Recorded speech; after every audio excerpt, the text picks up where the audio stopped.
Hello and welcome to Reader 2 Standing By, Episode 8. I'm your host, Ian. Shoot. Gonna have to edit that. I'm your host, Wedge. And I'm Wraith14. And we are so happy to have you join us in our journey through the X-Wing series of Star Wars novels from the old expanded universe. Spoiler alert, we will be spoiling everything we've covered so far on the podcast and the entire book that we're reading today. So let's give a little bit of context to this month's book, which is, of course, The Bacta War by Michael Stackpole. This was released in February of 1997. The Rogue Squadron comics also being written, co-written at this point by Stackpole, had concluded the Warrior Princess storyline in February of 1997, the same month that Stackpole released this book. And the next month, the Requiem for a Rogue issue would be released. They also released the 1/2 issue through Wizard magazine, which was a big comics and nerd culture magazine at the time.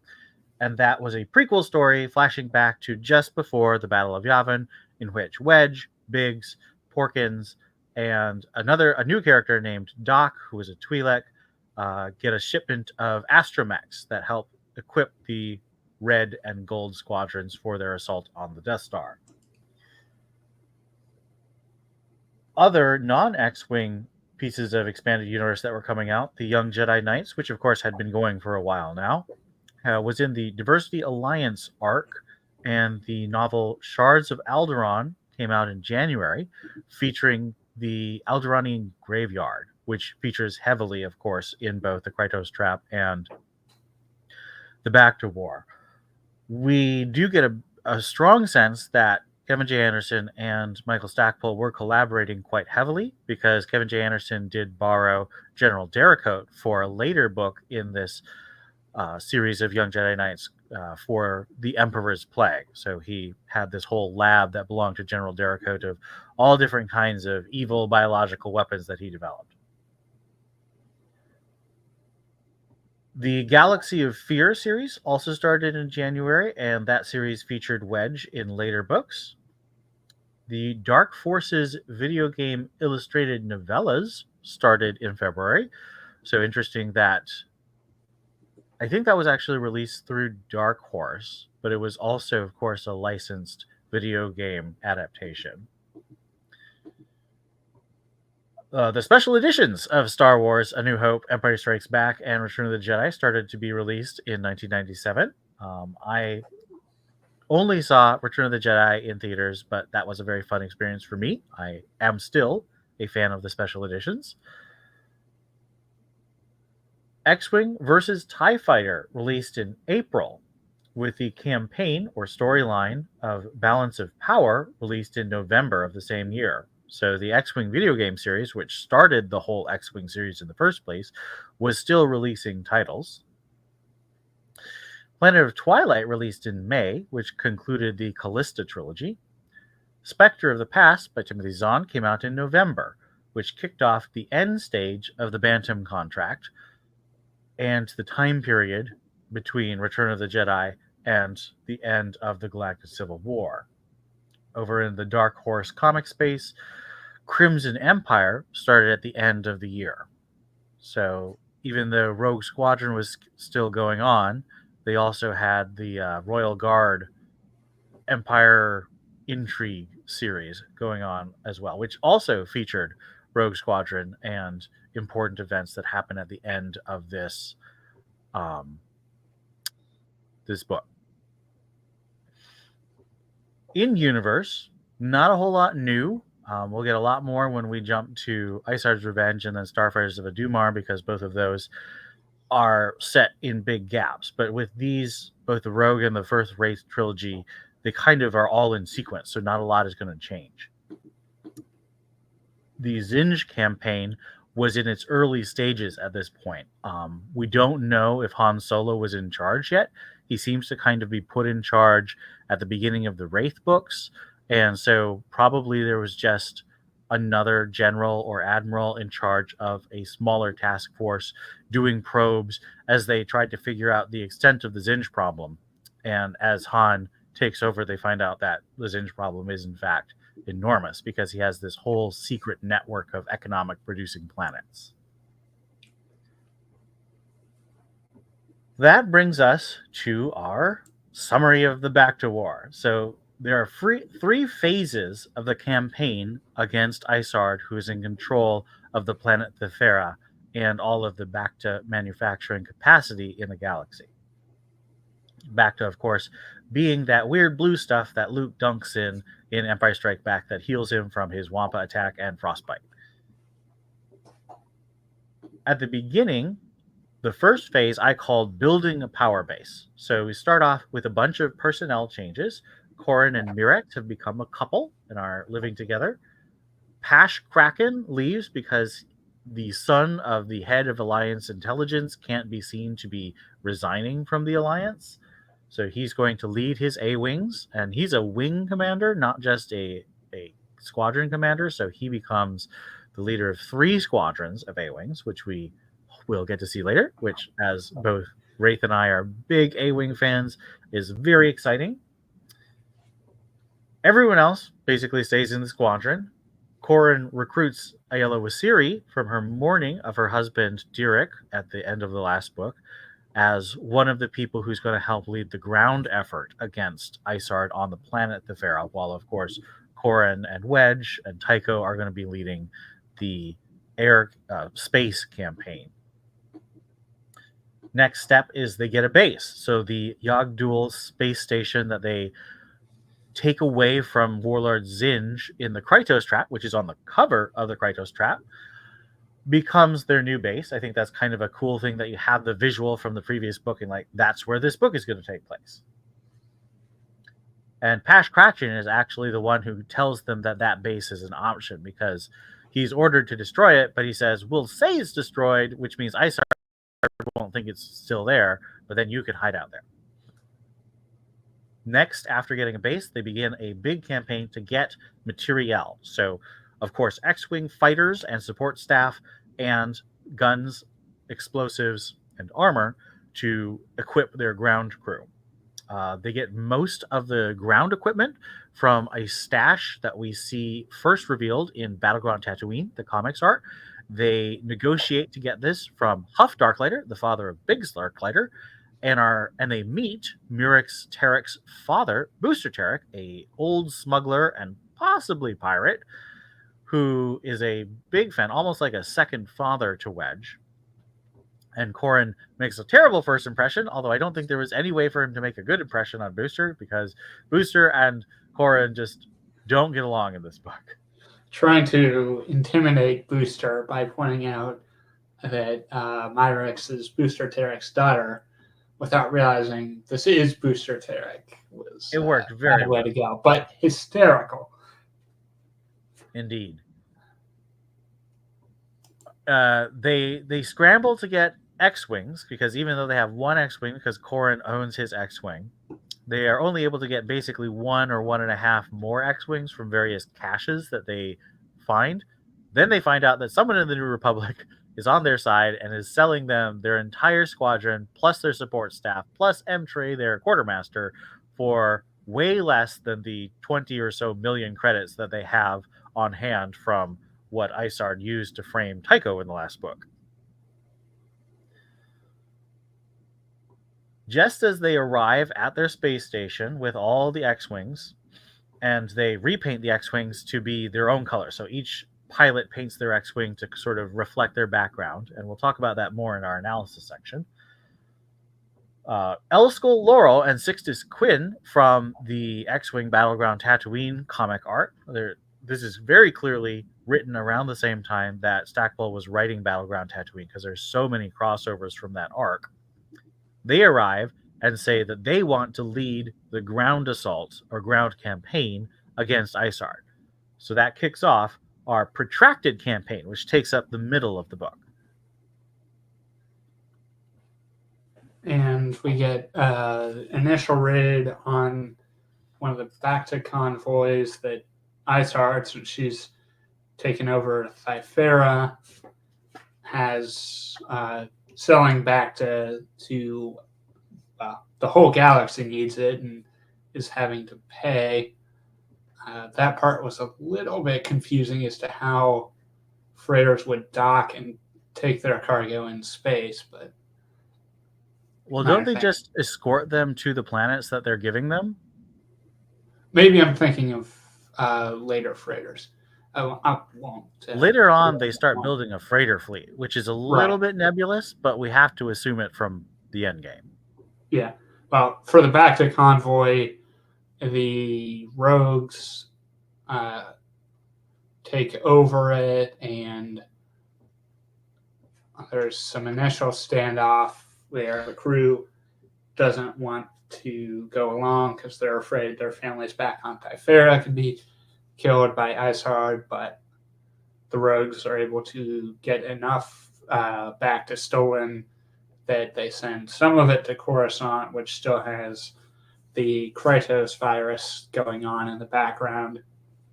And then they give it away to other worlds, such as one named Halonet, which is made up of a struggling colony on an ice planet. There's a rather funny scene where Corrin and Oral go to drop it off, and the guy running the station on Halonet, it's like, we don't want to take charity. We got to pay you for all this back to somehow, even though we couldn't afford the prices Izard would charge. And so Corrin turns toward Oral and he's like, didn't I say I'd pay exactly 500,000 credits for a hot bath after that long X-Wing ride? So that's their payment. The rogues are kind of spread out through this part. So Tycho is returning to Alderaan, which is kind of a custom that I think Stackpole invented. I don't know if it elsewhere. I could be wrong on that point. But it involves... it might have been Kevin J. Anderson because they do talk about returns in Shards of Alderaan, but we don't know. Well, here we see Tycho buying up a range of items that are representative of his whole family who died on Alderaan, including his fiance, and Winter actually gave him the advice on what would be good to get there. So he leaves that in the graveyard, and it's a really good scene, especially in the audiobook with the music and everything.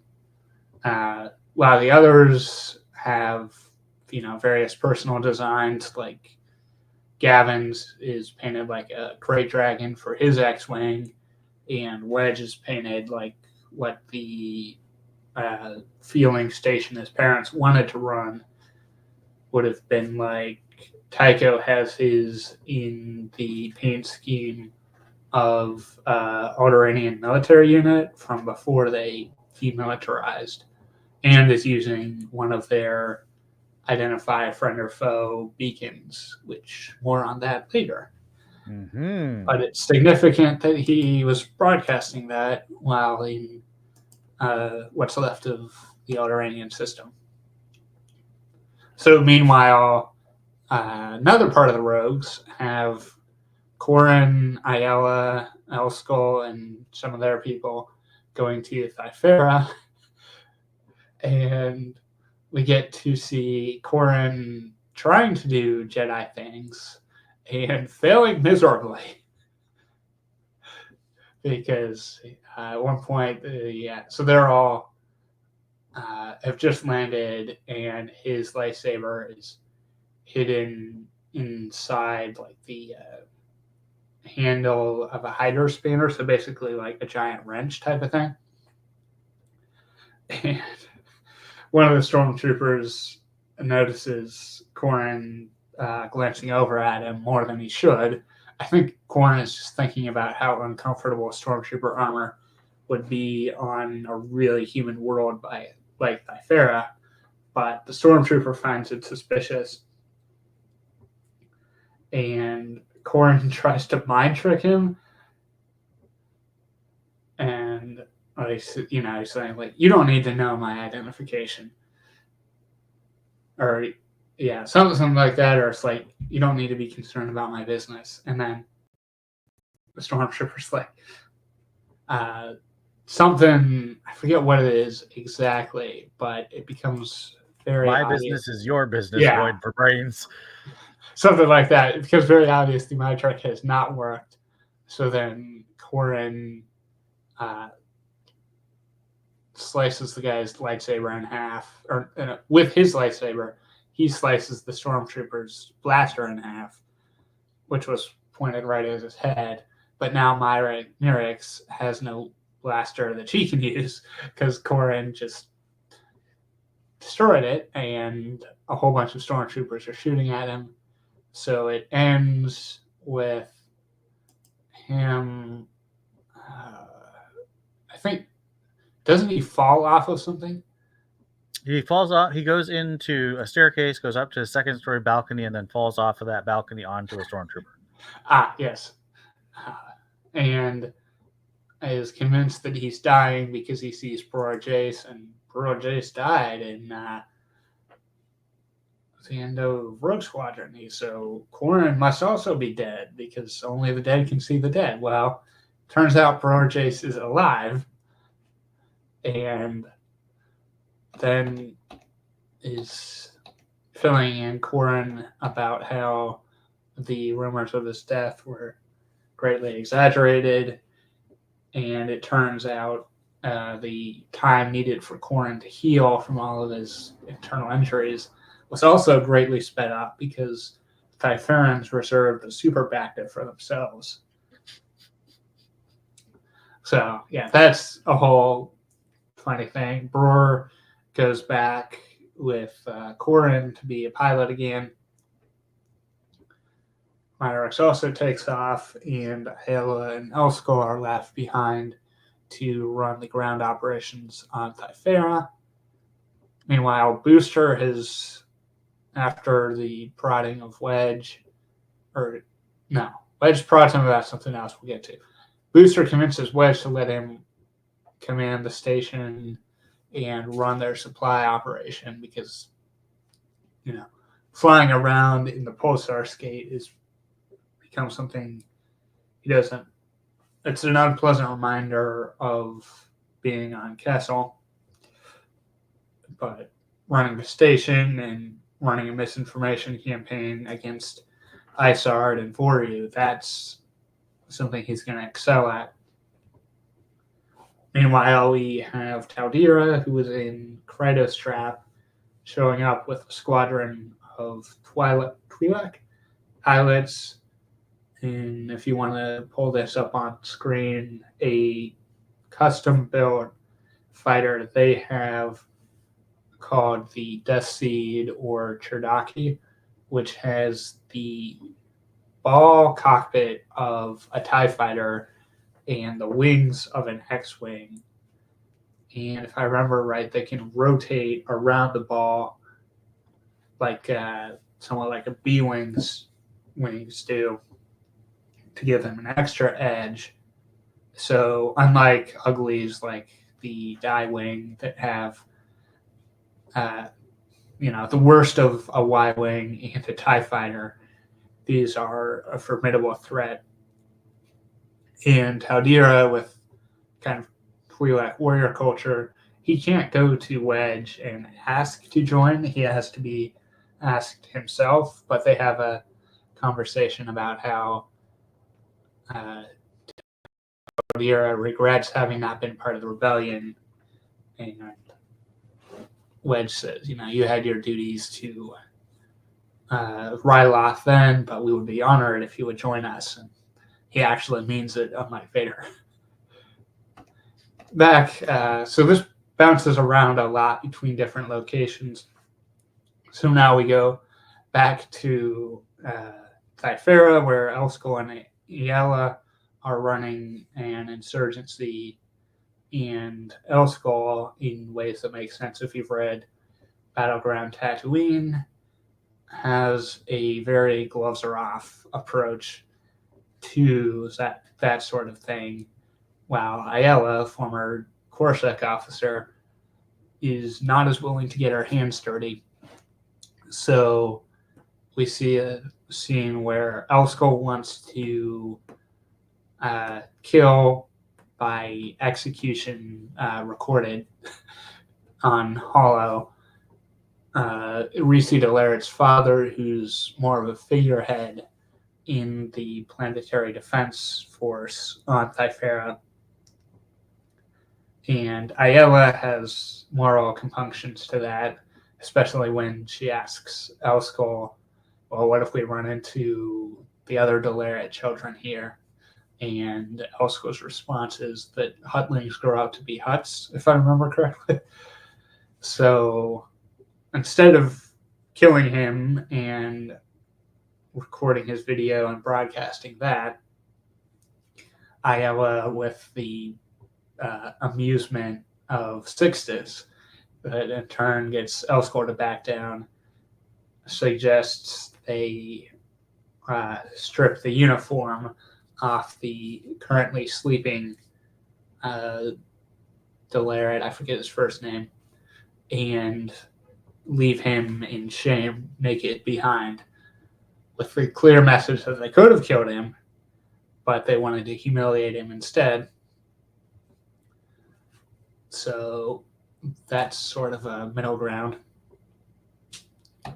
And we see Arisi is furious and embarrassed around all the proper Imperial pilots who look down on the Thyferan Defense Corps. So in a hope to regain some of that image, her unit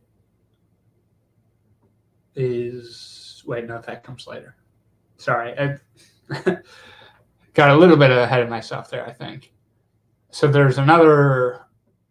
Yeah, a good bit of stuff's happened since I read this book earlier in the month. So one of the Imperial Star Destroyer captains, Convarian, ambushes the rogues when they're going to steal another Bacta convoy, and basically jumps into the system shooting.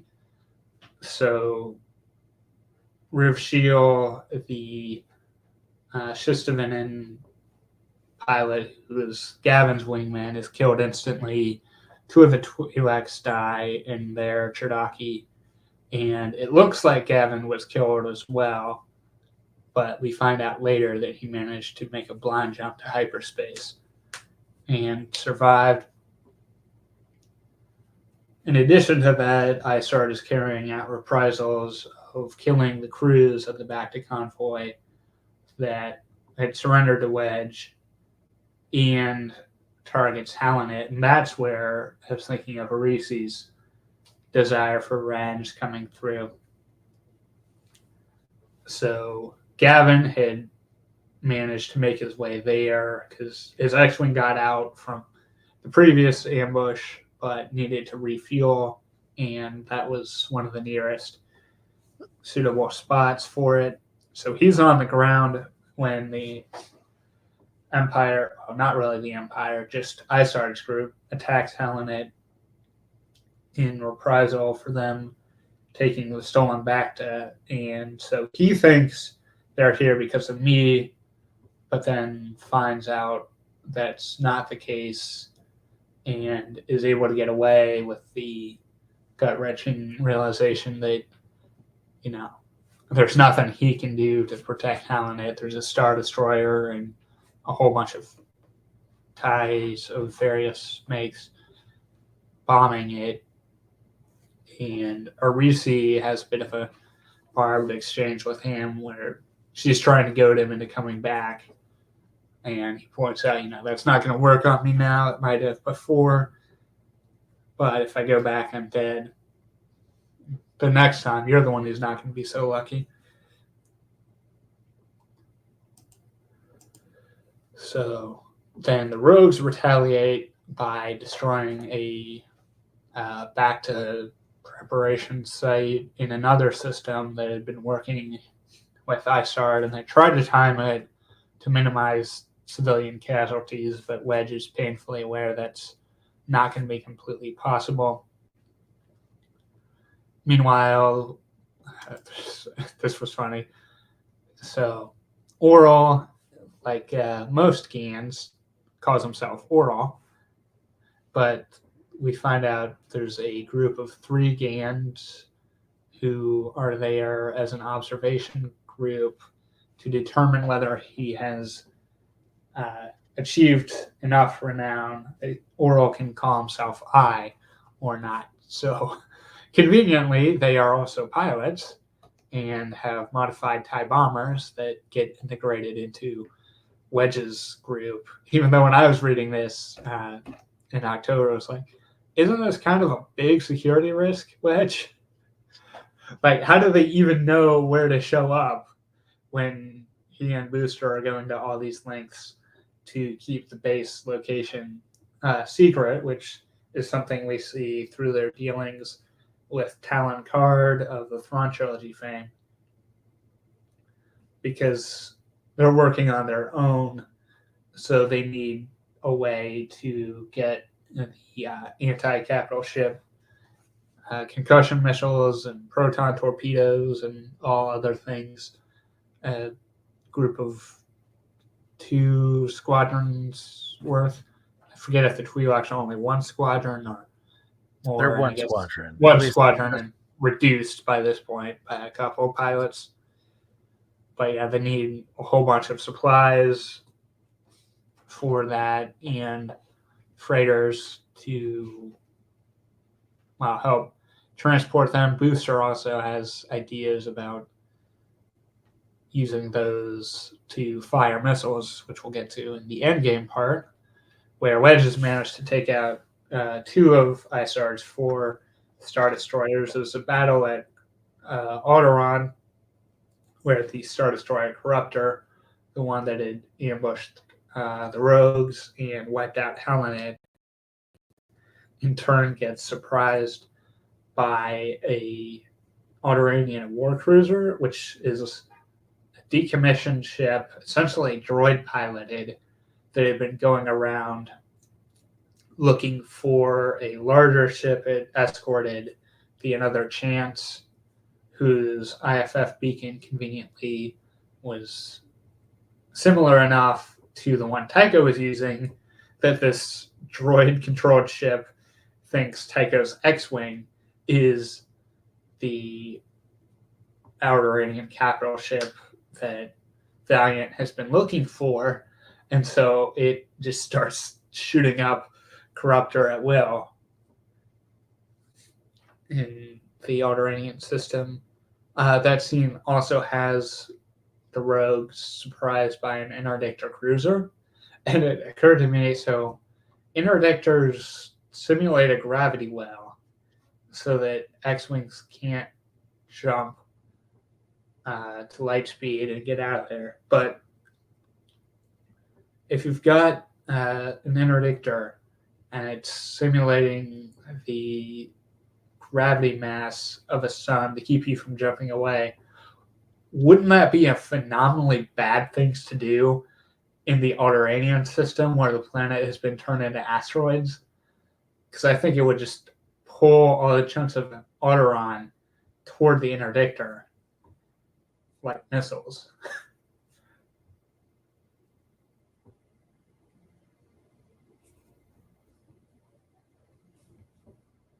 So that makes sense. It's like having a magnet and a bunch of pieces of metal. Like, they're going to start flying towards it.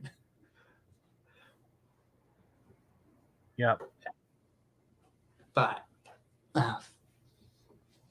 it's a bit beyond the mechanics of what X-Wing goes into. Meanwhile, the other Star Destroyer that Wedge took off the board from Izard's set of...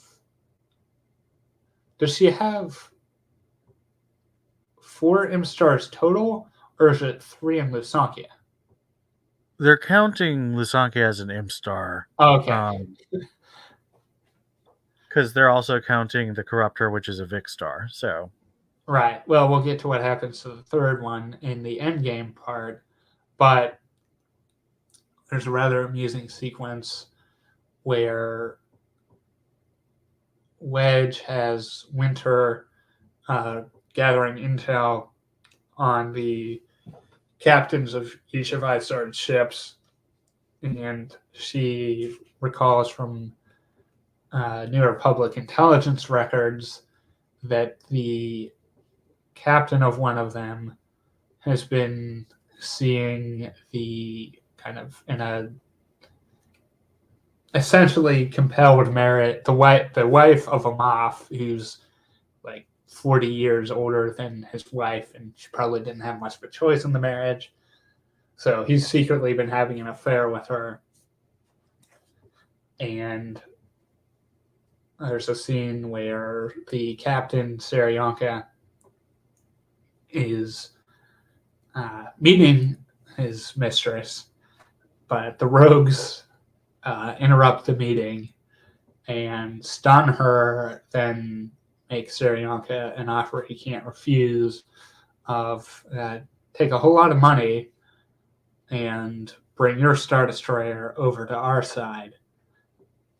And conveniently, his Star Destroyer is the Avarice, and he's the one most susceptible to a bribe, so he agrees to join them and records a message for Isard, which is basically a reason why you're such a terror.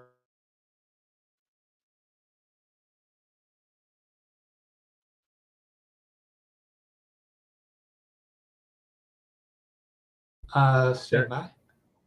Did I lose you? My internet had a bugged out thing. Oh, okay. I think we're all good here now. Did you hear what I was saying leading up to the part about Yonka records the video for Isard, and that takes us to the end game part, if you want to pick up from there. Okay. Or did that get cut off from... I think that got cut off. Okay.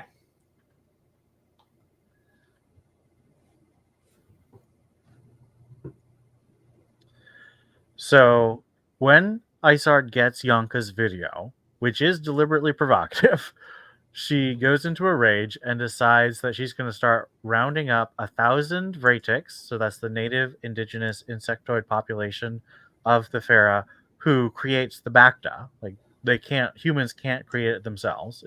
The process sounds almost like making honey, honestly. There's an element of processing inside the body that's similar to honey. And so she's going to round up 1,000 a day until the end of a month, and then she's going to kill all 30,000, and then she's going to round up 2,000 a day for the next month. And this is obviously a way to get Wedge to act rashly.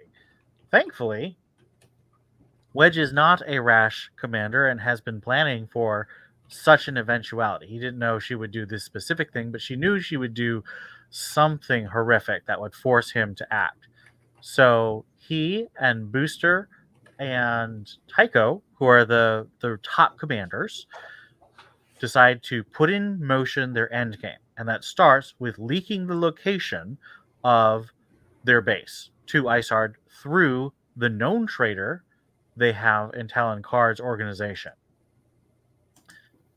This leads to a confrontation at the Yagdul station where Isard sends the Lusankya under the command of Captain Joak Drisso and her other Star Destroyer, the Virulence, to Yagdul, and the only job they have is to slag the station.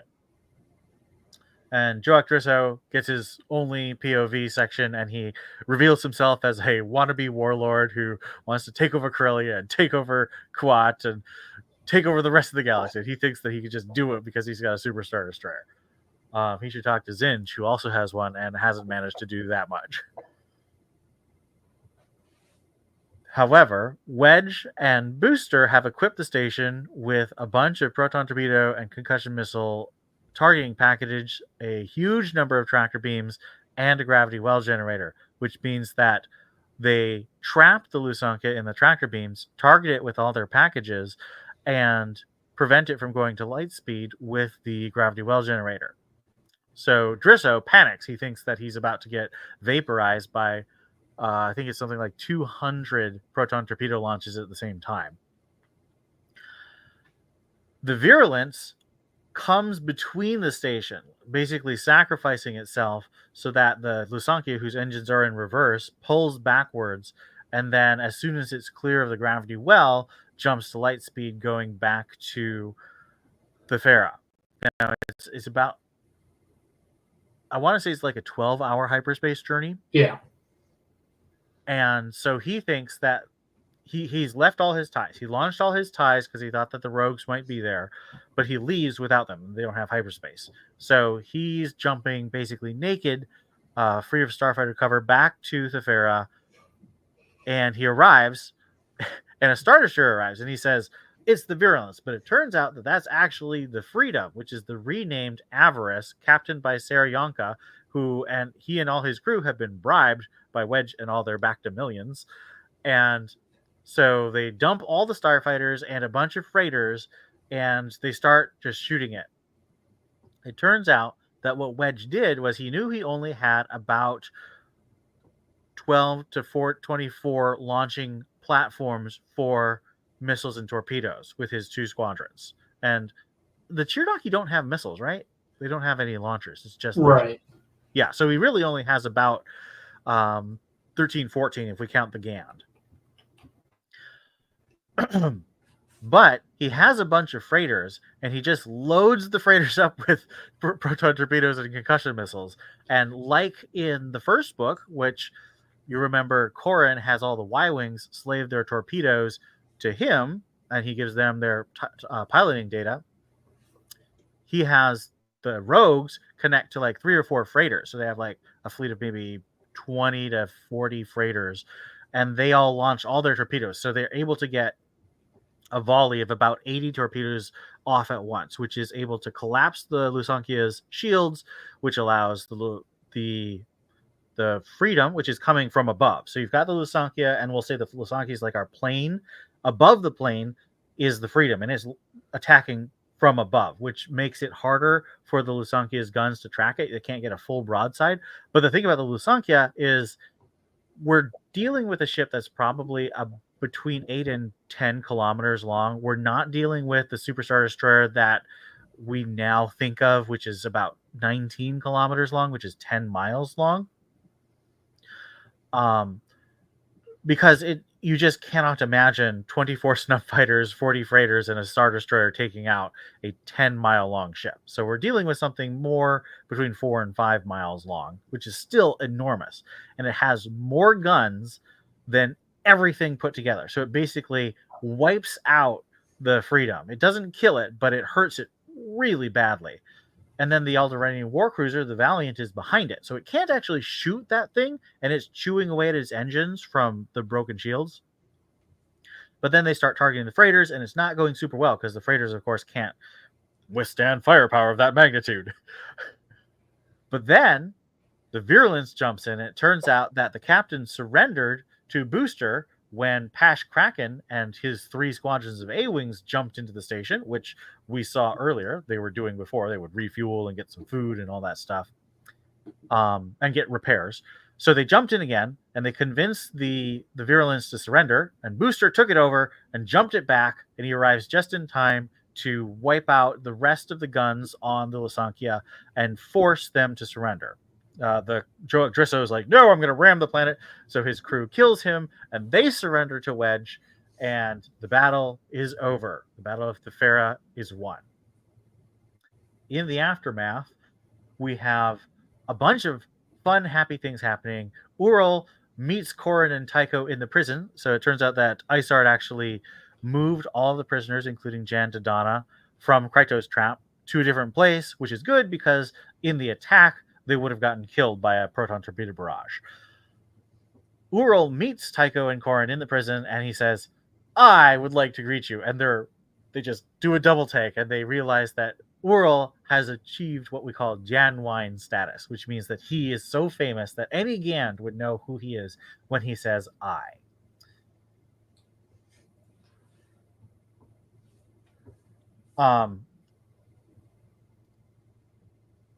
We have Corrin and Wedge and Talon Card negotiating between Booster and General Aaron Kraken, who showed up, of course, who doesn't want Booster to have a whole Imperial Star Destroyer. And Talon Card convinces Booster to sell him about, I want to say it's about 70 to 80% of his weaponry.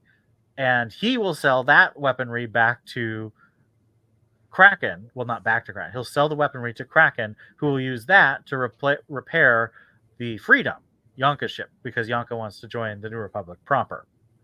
Yeah, there's technically Booster and Kraken are at odds. So the money Booster makes from selling the weapons to Card enables him to make an official claim to have his Star Destroyer be his, and then in turn, the New Republic needs those weapons. So, but they don't want Booster to have the money that he can use to get the Star Destroyer away from them. So there's like a reason why all that is going through Card rather than just Booster selling it to Kraken. But of course, Card is also making a big profit.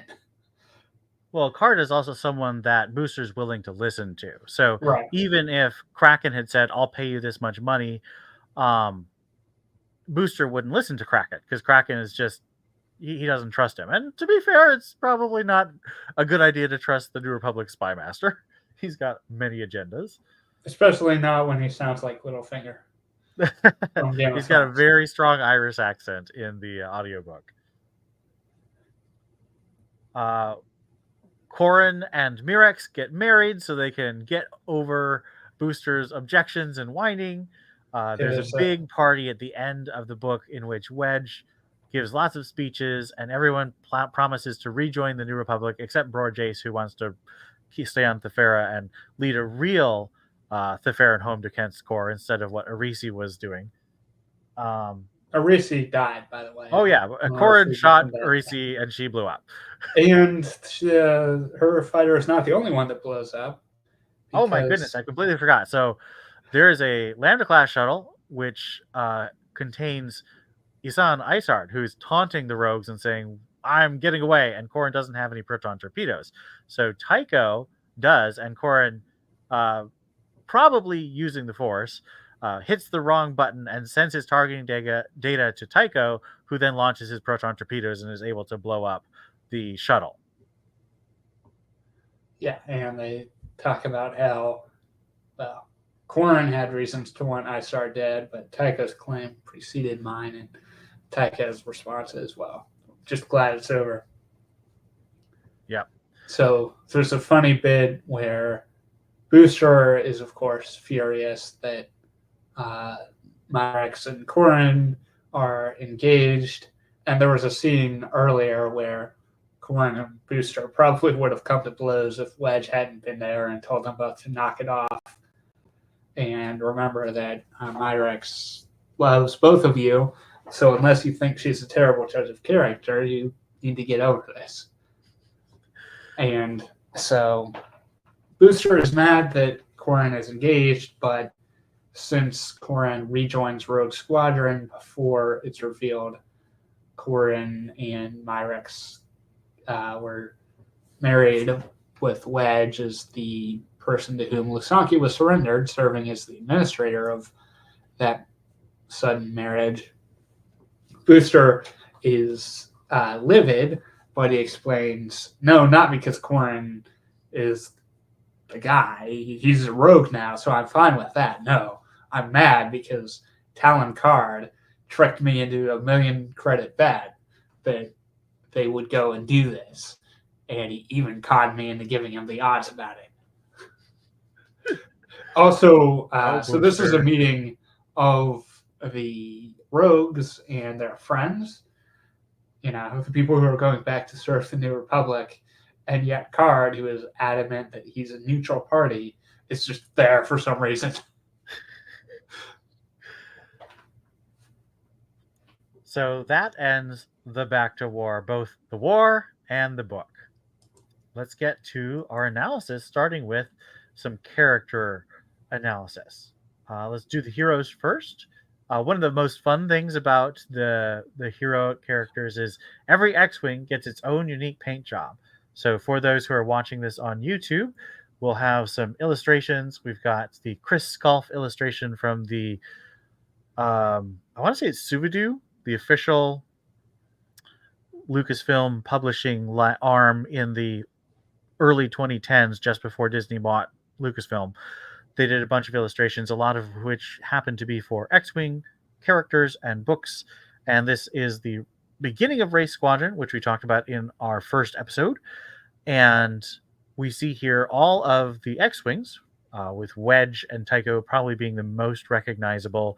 It's hard for me to tell which one's Corran's, although I'm guessing he's the top front X-Wing in the diamond on the left.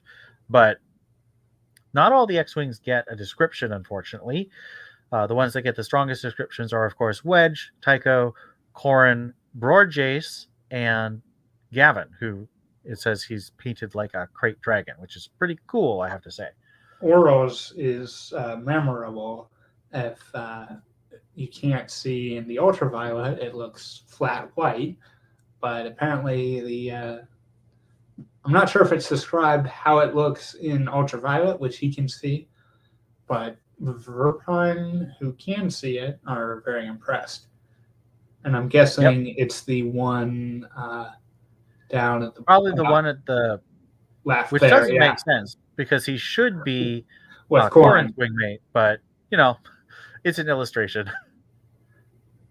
There have been fans who have made their own versions. So there's a nice fan project that does pretty cool designs and comes up with one for everyone. And they actually took all their little X-Wing models that they painted and photoshopped them into the same picture with models instead of the paintings of Chris Sculf. For the canceled game Star Wars Attack Squadrons, they actually did inspirations for skins for both a Wedge X-Wing and a Tycho X-Wing. The Tycho X-Wing is very recognizable. This is quite clearly Tycho with the red X-Wing with the silver white nose and right S-foils with the black stripe separating them. Very cool looking, pretty much exactly how I imagine it from the book, except there's a little rebel crest on the bottom to give it some more visual interest. The Wedge one is a bit harder to see. It's clearly inspired because you've got sort of a check pattern on the top nose of the X-Wing instead of wrapping around it. But it is the black and yellow, and you've got the green and black theme. The reason this is Wedge is because on the right S-foil, you can see his helmet with the little wedges on the mid-rim ridge. So it's clearly supposed to be Wedge, but it's not as direct an inspiration as Tycho's X-Wing, which is fine. I appreciate, even though the game was canceled, that clearly the people who made this were pretty big fans of the X-Wing books. Lastly, we have some very cool fan artist renderings of the Chirdaki, or Death Seeds, with the TIE cockpit with its collar, sort of like a B-wing. So you can see how the S-foils would rotate around it. It's painted kind of an intimidating darker gray with cool red lighting.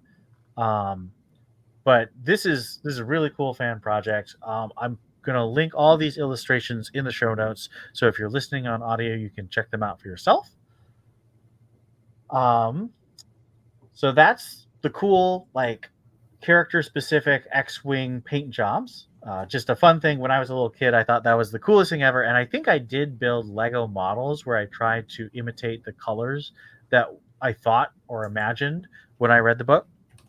And this was in 97, just before Lego got the model, the license for Star Wars. So they weren't official Lego models. They were my own, not very good 9-year-old, 10-year-old versions. Yeah, I mean, I have hand-painted aircraft models from when I was around that age that you can tell were made by a kid around that age, because my ability to paint letters with a small brush was not very legible. But the different coloration of them kind of reminded me of the Flying Circus from World War I. if you're familiar with that, with the Red Man, as he was known, the guy who inspired Cynthia Fell, led them, and they had a lot of different colors, especially in the kind of popular conception of them. Yeah.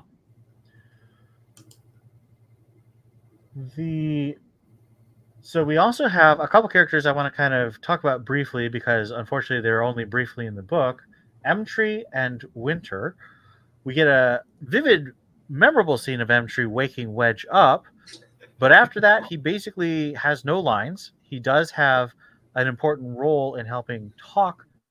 He helps Ariel Num, who commands the Valiant, to talk to the droid crew, which is important, but it's not actually something we see. So it feels like a waste of a cool character. But honestly, in my opinion, after the first book, Emtree has been a wasted character. Yeah. Similarly, for this one, we have Winter having the essential role of gathering all the intelligence on the opposing Star Destroyer captains, which is crucial for them bringing Saryanka over to their side. But we don't really see her doing that. It's more of her just giving a briefing or two. And, I mean, it would be difficult to make it really engaging for Winter to be going through all these records, especially since she only needs to go through them once with her photographic memory. But there is a funny scene where Booster is shocked by her memories of her abilities of recollection. And Mirex points out how her mind recalls everything. She just needs to see it once, much like that shocked expression you have right now. And then Booster tells her, well, then remember this piece of advice: never have children, which somewhat painfully in the actual novels, don't think it's a spoiler to say Tycho and Winter remain as a couple, Jedi Academy details notwithstanding, and they never have children in universe, but there have been some interesting fan-written stories where different things happen. I'll just leave it at that because I don't want to spoil those stories. Yeah, but Tycho and Winter are some of my favorite characters. I love their position as Alderaanian refugees gives a lot of sympathy, and both of them are just very cool characters. They're very capable, but they also have really interesting characters and moral fiber. So very admirable, very likable. But honestly, Winter didn't need to be in this book. I'm glad she's mentioned, but it's kind of sad that we didn't see more of her. Yeah. We have some new characters who are mostly ported over from either the comics or other written projects. Elskull Laurel and Sixus Quinn, of course, from Battleground Tatooine. Elskull was going to die, according to the Rogue Squadron handbook, but Stackpole and his editor thought that would be too cliched, so she survived, and thankfully, so she can be our on-the-edge revolutionary Saw Gerrera type figure on Thefera. Booster finally shows up after 3 books of foreshadowing with Mirex and Corran talking about him and their rivalry between their fathers. He's a very interesting character. I'm a little disappointed that Marc Thompson made him have the same pirate voice as Zothet from Spectre of the Past and Vision of the Future, but it is funny because he is very piratey. I see him being played by like a older Carl Urban type. Oh, interesting. There's official art of Booster that really lends itself well to that. I feel like he would be more like an looking, old Arnold Schwarzenegger myself, but yeah, the voice leads that way. But yeah, this art looks a lot like Carl Urban's appearance. I think I haven't seen it in the Boys show. yeah.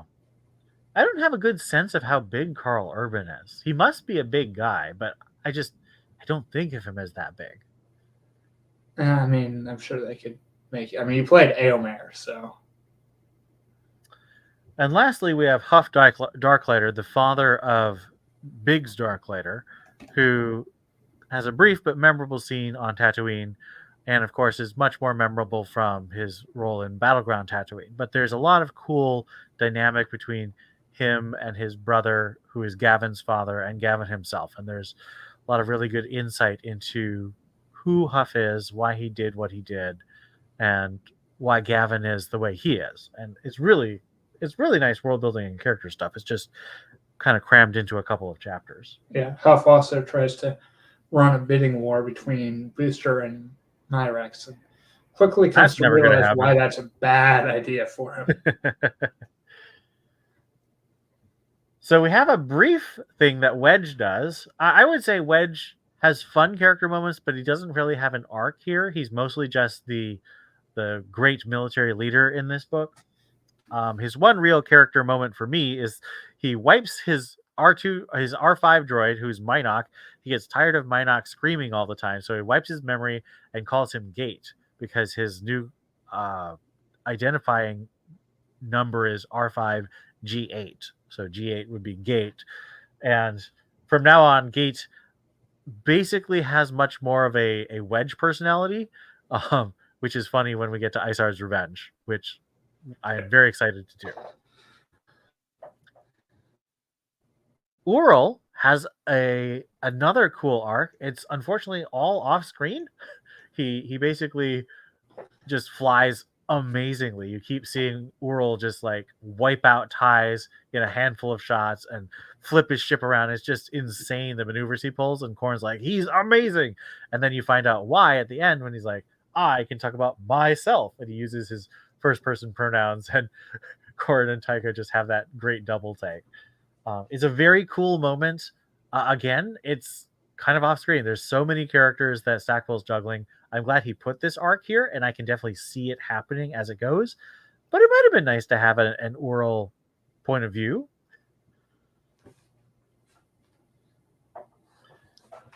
Tycho, of course, has the beautiful return scene. And when we say return, there's a capital R. So it's return. And there's this whole ritual. There's like this, it's almost like a prayer that he says when he shoots out the capsule full of his mementos. And Tycho, of course, being a bit of a rogue, pun intended, he adds his own thoughts to the rote things that he says and makes it more meaningful for himself. And Marc Thompson just knocks it out of the park, and the sound designer makes it so good with the sound effects and the music. It's a magnificent chapter, and I really think that it opened up new emotions for me. I've read this book 5 or 6 times. It's one of my favorite X-Wing books. And listening to the audiobook, I just had chills and emotions all over the place because the reading is so powerful. So I really recommend the audiobook for this book in particular. Bror Jace returns. Now, when you read this, do you remember being like, wait, why is Bror Jace around?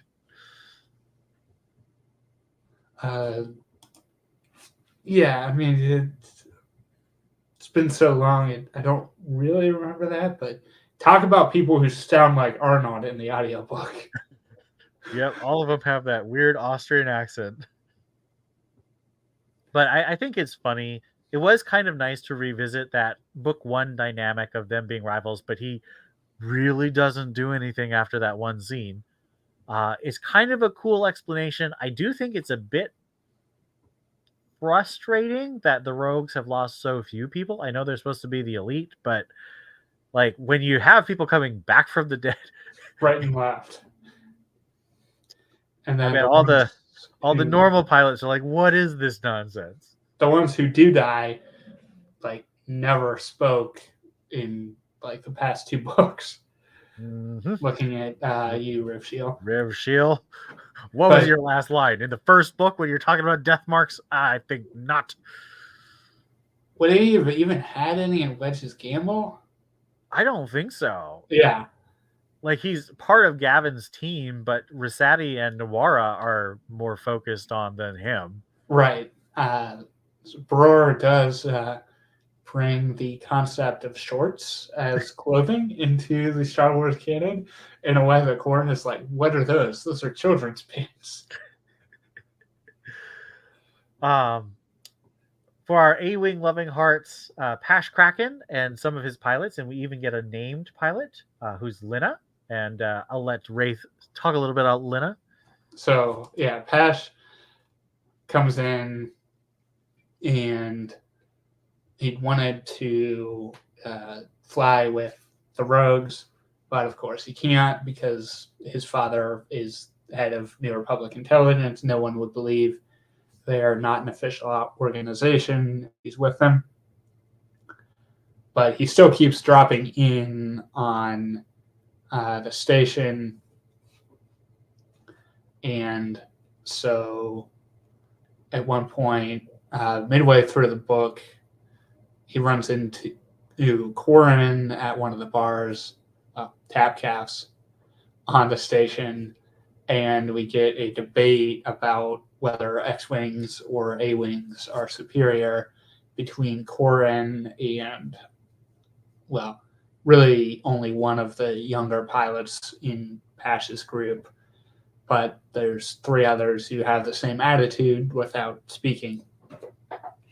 Because, they think speed is everything. There's this great line when Corrin says, speed isn't everything, and Lina and the other pilots look at him like he'd taken an oath of loyalty to Palpatine. Yeah. It's just so funny. But this kind of goes into why Pash wanted to join the Rogues to test his abilities, because he was in charge of people who were so sure of themselves and Pash's image that he didn't see the danger as much as they needed to. So I think it's a significant scene there. But I also think A-Wings are better. So A-Wings are better. I don't care. Like they don't have the punch, so it does take a bit longer to get the kills, but they are a better ship. I don't care what you say. They are the turning point at the Battle of Lusatia. So or the Battle of Typhera, where it's really everybody versus Lusatia. Yep. So they wipe out the rest of the TIE screen, and they launch a bunch of concussion missiles to take out those turbolasers. Well, yeah, it's at the point where Wedge is thinking when Virulence shows up and starfighters start pouring out of its hangar bay, like, this is it. This is our last battle. We're all going to die here. But we're going to die fighting. Gate, give me a targeting lock on the first one coming out. And he's like, wait, that's an A-Wing? I sort of doesn't have A-Wings. And Pash greets them. So really, I mean, A-Wings save the day. They absolutely do. We also have Ayala Wasiri and Elsko Loro and a bit of Sixtus. There's some cool stuff about how he has to take time to try and recover from the brainwashing and torture that he went through as a Special Forces commander. The philosophical debates both about life after death and the morality of insurrection and what is acceptable and what is not acceptable when fighting a war against a tyrant are really kind of fun. I feel like Stackpole's definitely on Ayala's side, but he doesn't condemn Elsko. He definitely seems to think that when you have as little resources as the worlds that Elsko usually helps liberate do, extremism is sometimes the only way you can pry off a dictator. So it's a complicated issue, and I'm not sure that Stackpole is necessarily trying to preach at us, even though I think he does want us to side more with Ayala than Elsko.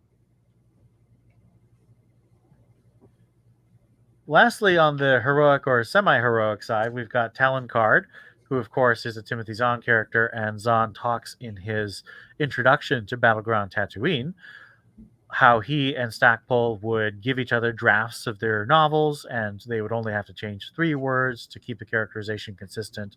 And I do think that Talon Card really does feel like Tim Zahn's Talon Card in this book. Yeah. Booster actually was first in one of Zahn's short stories. Yep. Well. But Zahn will always tell you that, of course, he's a Stackpole character. He just had to use him for that story. Right. With Card, so this is, say, about 2 years before the Thrawn trilogy. So he's still very much not going to get involved in the New Republic fight against, in this case, Isard or the Empire in general, but he will supply them when it's advantageous for him financially. There's also the question of, is he going to sell us out? And we didn't talk about this a whole lot, but Booster is very much kind of the rival to Voru, who's running intelligence schemes, trying to get the location of where the Rogue's base of operations is. And they managed to do that with Melina Karnas, who at one point, so she had been working for Jabba as like head of his security. And if I remember the Zahn story right, Mara Jade first meets Card when she coincidentally had used the alias Selena Marnis. Well, because Mara ran into her in Mara Jade by the Right. Emperor's Hand. Since she was the head of Jabba's security, the real Melina Karnas recognized Mara as someone not to be trusted around Jabba and kicked her out. So Melina is selling Card and the Rogues group out to Isard, and what sets up the battle at the graveyard. Booster is, convinced it's one of Card's people and is ready to call Card all furious, but then Card is smiling and says, we've figured out who it is. How should we kill her? Because I can't have someone in my organization betraying us. It's a bad look. But Booster convinces Card to leave her in place so they can feed bad info to Isard and Voru through Karnas. There's a bit of setup for later stories because Card talks about how he has a Landvarok that he's trying to sell to somebody, and if we use this to torture Karnas, then the price of the Landvarok higher. Which is like, wow. It's pretty dark there, Talon, but you do have an image, and she did betray you. So Betrayed to Isard specifically. Right. It's not like selling to the New Republic, who's just going to be like, no, stop smuggling. Isard is a murderer many times over. Yeah. And there's also one of Card's people from one of the short stories we talked about, Kulev Tapper, who's not had much of a role here, but he is present as one of the people moving the freighters around.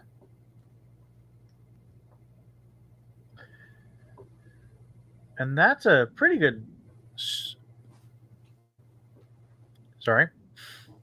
That's a pretty good segue to our discussion of our villainous characters. So we have, I would say, 3 main villainous characters who we get either a lot of screen time or points of view, and that's Isan Isard, of course, in command of the Thera, Fliri Voru as the Minister of Trade and unofficial Minister of Intelligence, and Arisi Dlaret, who is our frontline commander of the Theferan Home Defense Force Starfighter Corps. And what do you think of each of these characters in Bacta War specifically? So Isard's out of her depth.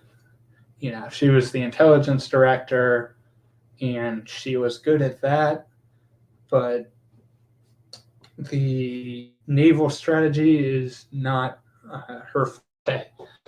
And we see that more and more because her grip on reality is kind of slipping, or at least that's how Voru describes it. And her economic warfare is not very good because she likes killing people too much. She doesn't care about making money. Voru puts out this strategy of we slash our own price of Bacta and undercut how Wedge is giving it away because we control long-term production, and then we can raise the prices up later. But Isar's like, no, you're not killing enough people for me. She just loves killing people. You know, these people defected from me, kill their families. And we're not sure how she is claiming that the Freedom's crew has already been killed as soon as she gets the word of their defection, because it's like we were talking about this before the stream started. Like, what were they all on Typhera? There's only 10,000 humans on Typhera already. Yeah. If you add 10,000 crewmen's families, that's like 40,000 extra people, which quintuples the human population. They can't do that. So where is the family? And I said probably a lot of them are on Coruscant, because that's where a lot of Imperial servicemen lived when they weren't on ships, which means that she just launched an intelligence operation of assassination against 50,000 people on Coruscant, which means that the New Republic is definitely not going to let her go with that. Yeah, I mean, we know from Wraith Squadron that the original captain of Nightcaller, his wife was still on Coruscant even after it fell, because she's killed when Lusanka takes off. So we know there were plenty of Imperial officers whose families were still back there. Yeah, it doesn't make sense to me that she would be able to actually kill it. Maybe she just tries to take out the senior bridge staff first, so that's only 20 families, which you could maybe get away with. But I think maybe Stackpole didn't quite think about the fact that killing 10,000, and it might actually be more. I feel like there's probably more crewmen on an Imperial Star Destroyer, but 10,000 is a big enough number that you're just mind boggled. How does she have the troops to kill that many people in the first place? Yeah, other characters like Voru and Arisi are noticing that she's getting really wrapped up in how her image is going down the tank galactically. One of the warlords to whom she requested interdictor cruiser, he is very dismissive of her when it comes back damaged and refuses to loan her any other toys, as how he describes it. And either she or Voru is thinking, Palpatine would strangle him with his own guts if he said something like that. No one respects Isard anymore. I think it's kind of funny because I believe High Admiral Pterodok is one of the major warlords in Darksaber. Yeah. And his fate there is definitely along the same lines. Yeah, Isard. Again, another piece of Stackpole and Kevin J. Anderson really collaborating pretty closely. He does a lot to set up not just the Thrawn trilogy, but also Darksaber and things like that. So that's kind of cool. It's not just, as I like to call it, the Zahn, Allston, Stackpole universe. There's a lot of collaboration going on in a lot of ways. Yeah. So Voru, he's more competent, but he's also uncomfortably got his eyes on Arisi as the story progresses. Feeling kind of creepy gross there, Voru, you 60-year-old man and you 20-year-old pilot. Yeah, a lot of attention is paid in his point of view to how the Typheran women wear rather sheer clothing, which I guess kind of retroactively explains some of the outfit choices in Wedge's Gamble. But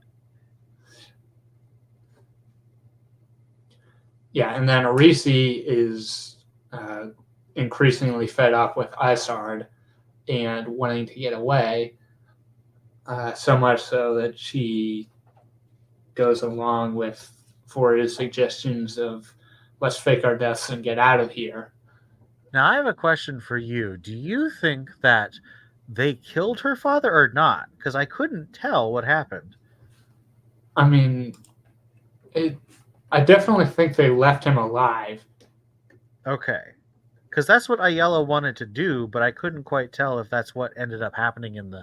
Because they never say that he was dead or not. They just said he was naked. So then in Arisi's Yeah, I'm looking at it now. Yeah. I don't think they're explicit. I just I'm wanting to know what your impression was from the Well, implications. when we have Arisi's point of view right at that scene, Mm-hmm. you know, Well, that's the and, raid on Halonet. right. Well, she's incredibly mortified about how the image of her father was slumped naked in his chair. Like she's not, grieving that he was killed. Well, Arisi's a very Just at cold how character, so are we sure she would care if he was killed?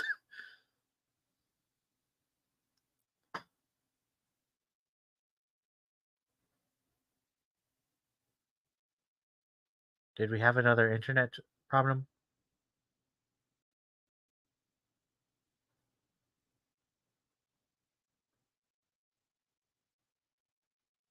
Are you there?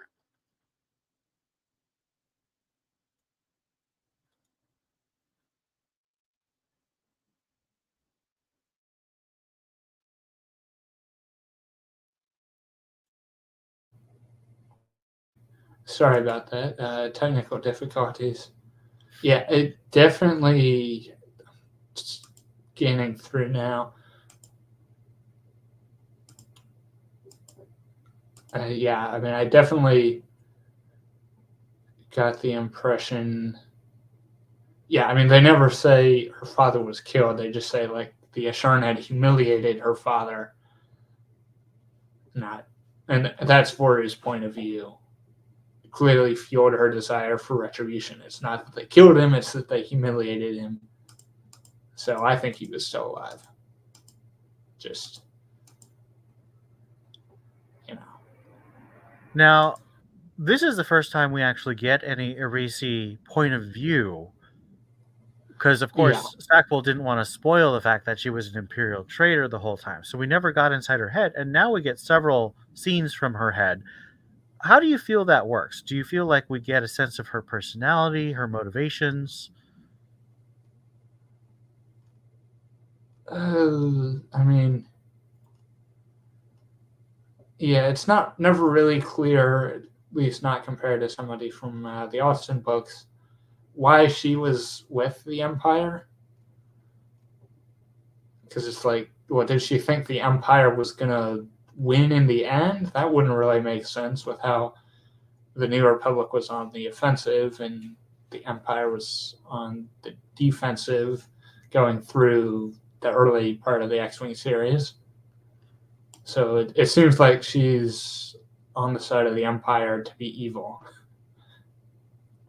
Yeah, I like the way that Stackpole tried to kind of justify it as like she's got this loyalty to her family and the family's uh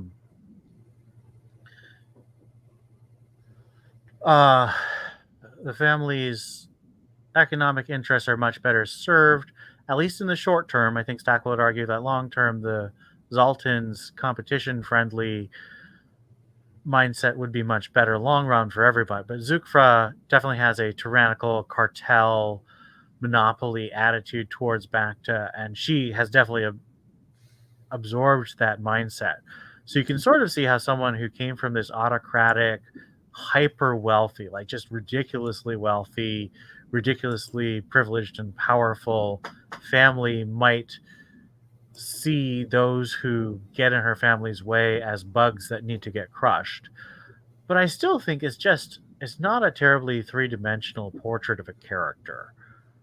She doesn't need to like have an affection for cats or something to make her more sympathetic, but it it doesn't feel super complex. It feels very mustache weight twirly because when she's killing all these civilians on Halonet, she's just like, these people stabbed my family in the back, and I'm like, this is ludicrously evil.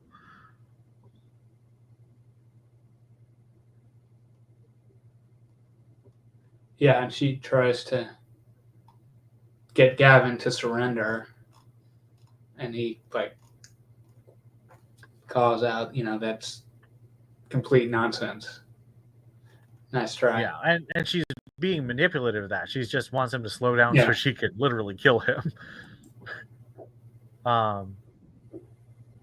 that kind of leads to a discussion I wanted to have. I still think that Kuwati culture, as uh, sort of exposited in Wedge's Gamble, is more vivid than Theferan culture, but there's a lot of pieces that make me think that Stackpole is definitely thinking of the Gulf oil states, Iran, Iraq, the United Arab Emirates, all these states that have a really valuable mineral export and have a high proportion of non-native or non-powerful worker core. And this is especially true in countries like the Emirates. And you see bits of that in like the spaceport scene where Corrin is pretending to be like a migrant mechanic, and the native Theferans treat them very poorly. And there's also, of course, the native Vrayteks, who are millions and millions of Vrayteks over the planet's surface, but there's only 10,000 humans, and yet the 10,000 humans are these hyper wealthy, powerful corporation overlords. Yeah, it is, of course, significant. This was written in the late 90s, so a few years after the first Gulf War.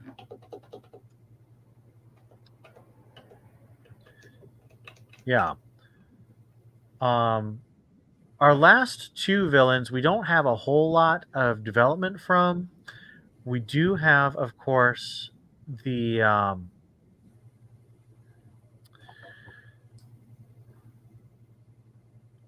scene with Joak Drissa, who commands the Lusankya in the final battle, and he's got all these megalomaniacal plans, but he's also revealed to be just a complete craven coward who's not willing to fight it out with the station. And we have 8 Also, Convarians. just vaults his way up the career ladder, or the rank ladder. Yep. And he promotes himself to Grand Admiral. Well, I mean, he promotes himself to Admiral Wedges, like Admiral Drissa, Grand Admiral. Then, if it makes you happy, your fight is useless. And then Drissa, he's like kind of gone insane at that point. Goes full into, well, a Grand Admiral would never surrender. We're gonna ban the planet. He doesn't even come up with the idea on his own. He just takes Wedge playing along and goes insane, and then gets shot in the back by Warrowan, who's been mentioned several times as one of the bridge officers. And last we get 8 Convarian, who is just this very small, like I think there is supposed to be some Napoleon vibes that we get from 8 Convarian. He's very short, but he's just insanely dangerous because he just comes in and starts blowing up people without caring who he blows up. I just had a terrifying thought. Imagine him and Tefira working together. Oh man, he would actually be a competent captain, unlike her. But that's kind of the thing, is he's got the weakest ship. He's got a 900-meter ship instead of the 1,600-meter ships that Drisso and Yonka and the other captain have, or of course the 8 to 10-kilometer Super Star Destroyer. If he'd been in charge of the Lusankya, I think the Rogues would have been toast. Yeah. So we've basically been saying that most of the villains are either kind of wrapped up in their own selfishness and narcissism, or going literally insane like Isard and Drisso, or fighting each other like Ursi and Voru are fighting Isard a lot. And none of them are particularly competent except Convarian. I know this is supposed to be an indictment on the Imperial system and the type of officers they're supposed to have. How do you feel about the Rogues facing these people whose only advantage is their vast military and economic power? They don't really have a competency that the Rogues, I mean, Wedge and the Rogues are just these really, really competent, really almost genius level strategists, and they're facing these very bumbling Imperials who just have enormous wealth and power. Like, how do you feel about that? I mean, you had to handicap the fact that Isard has a Super Star Destroyer somehow. Even a shorter Super Star Destroyer. Idiot captains is one of the best ways to do it. Yeah. I mean, it's also kind of hilarious. So there's a scene where Dryso is leaving to face the rogues at the Yagdor station, and Isard basically threatens him with like either win or don't come back. It's like he's saying he is commanding a super star destroyer. As soon as he leaves orbit, he could come back and just slag Thyfera and kill you if he wanted to. And here you are threatening him. Like you've lost all sense of where your position is compared to what's going on in the galaxy. Yeah, agreed. I really struggle with this whole setup, because it seems to be that if you're facing dumb people as the villains, the heroes, their strategies don't have to be that good. So I just feel like it's not as smart or tight as it could be if the villains are a bit more competent. Now, I'm not sure how you could plausibly have 24 snub fighters and 20 to 40 freighters and 2 star destroyers take out a 5-mile star destroyer. So I understand why this is, and it does fit with how the movies portray the Imperials as tending to be very stuck in their ways and often making very stupid mistakes. But especially in the X-Wing books, where I like the fact that we do get a bit more complexity in the way they portray the Empire and the New Republic as being not wholly pure good versus pure evil. A lot more nuance and motivational conflicts in both the good and the evil side. I I'm just a little disappointed now because I don't care that much about villains. I think it's still a really fun and satisfying book, but in terms of where I'd rank this as, like a piece of literature, I think that the dumber villains do kind of take it down a scale in sophistication. Well, as far as the quality of the rogues scheme, so I mean,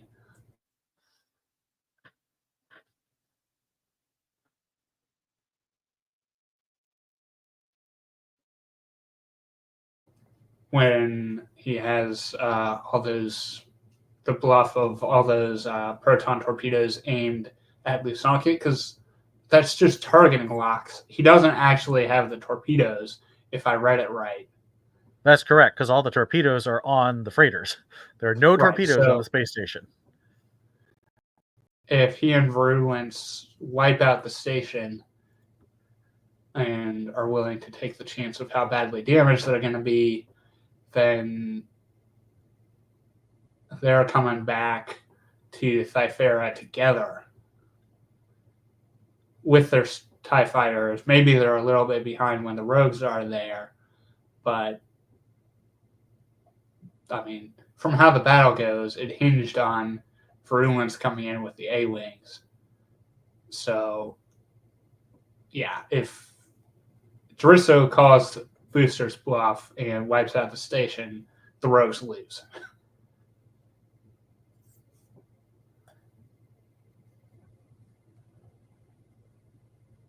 So, as bad a crew as they were, there's still a real danger in my mind of were they going to win or not.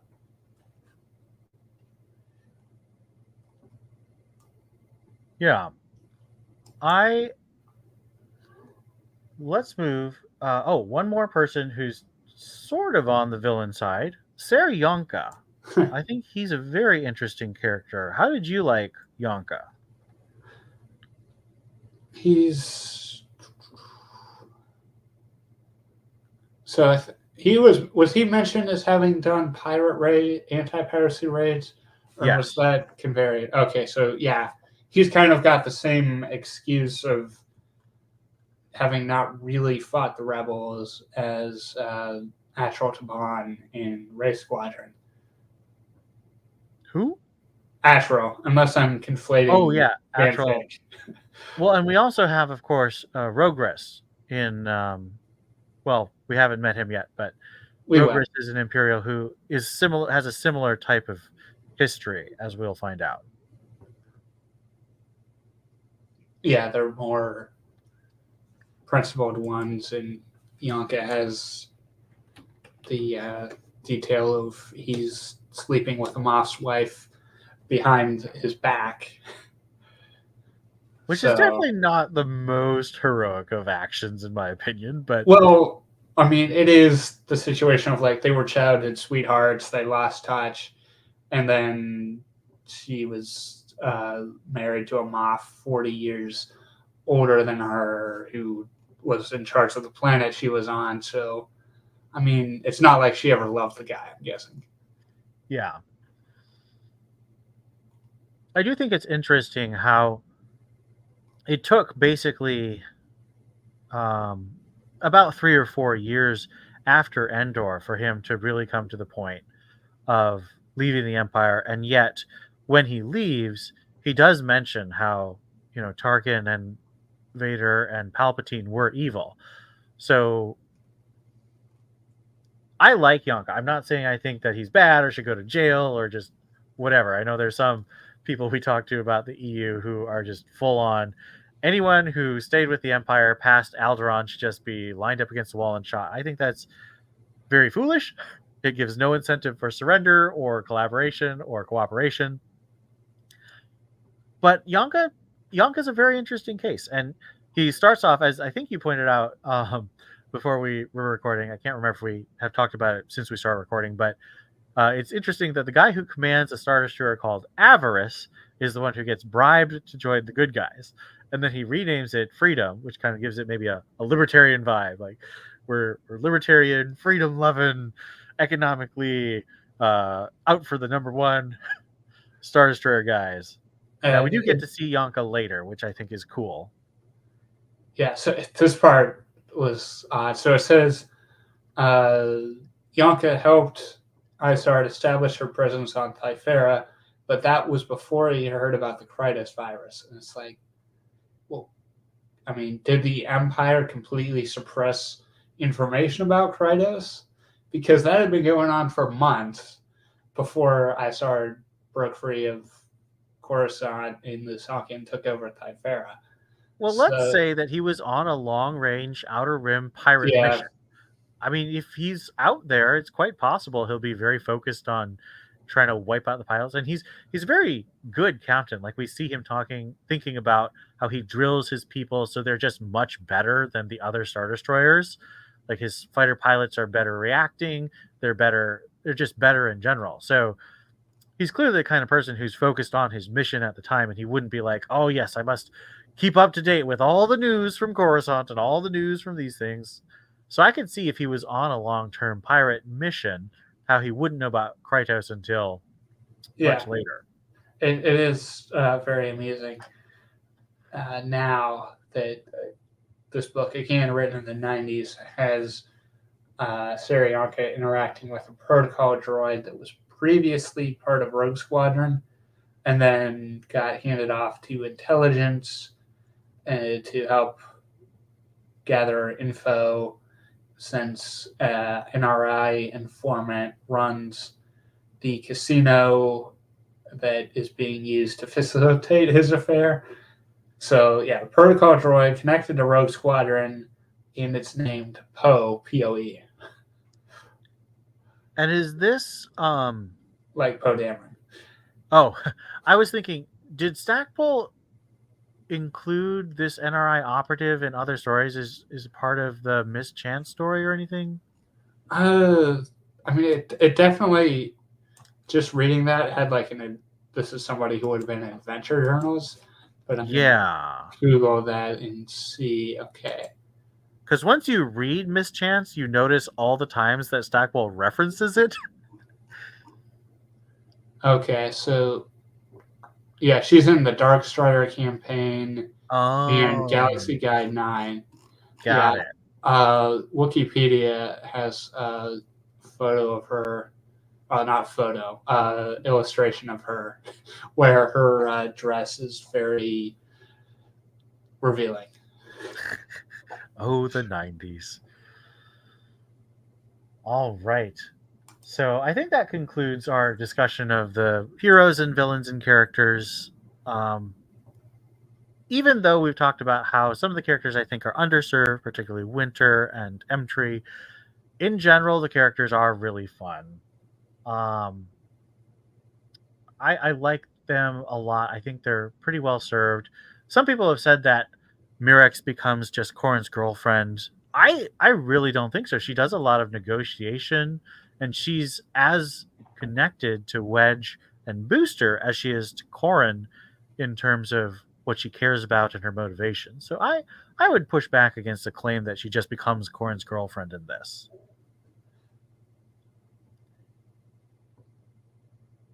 Now, what's your general feeling about how the plot of this book goes? Do you feel like it builds nicely, or do you think that it is a bit too abrupt or too short? Like, how do you like the shape of the plot, the building to a climax, and then the actual finale, and then the denouement?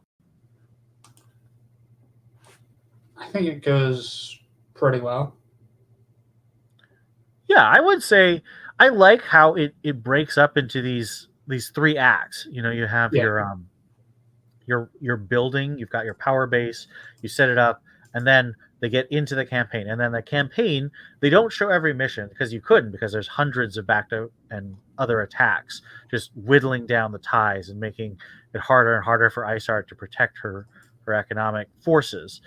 And then you get the end game where it just ramps up. And I think that it just has a nice shape to it. And I think that the characters' arcs and their emotional journeys feel complete, even though Stackpole does have a bit of what I still call wrong scene, where a lot of stuff happens in exposition that I say I would really like to see that scene instead of the scene of Corrin and Ural having fish at a hot bath. Like that scene, I understand the function of that scene is so that we feel sad when those characters are murdered by Isard later, but that's not a super interesting scene compared to, say, seeing Wedge and Ural going through wacky adventures trying to get X-Wing parts at the beginning. Yeah. So there's a lot of cool stuff that happens off screen in this book, like Ural's journey and Nawara and his feelings of inadequacy leading to him accepting a non-pilot role at the end. Like, lots of stuff. He doesn't, we didn't mention this, but he doesn't have a choice either. He doesn't have a choice. He but loses half his leg. Yeah. And the mechanical, he can't keep up. But he cracks the joke that, well, I wasn't very good at that to begin with. Well, and the thing is, we saw that in Krytos Trap. Like, I really like that scene where Nawara was in it, and you see that he's just not quite as sharp. He doesn't turn as quickly. He doesn't have the same situational awareness. He doesn't keep the battle in his head like Tycho and Wedge do, and somewhat Corrin. Corrin isn't quite as good, but Tycho and Wedge just know where things are, and they're just very aware of what's going on.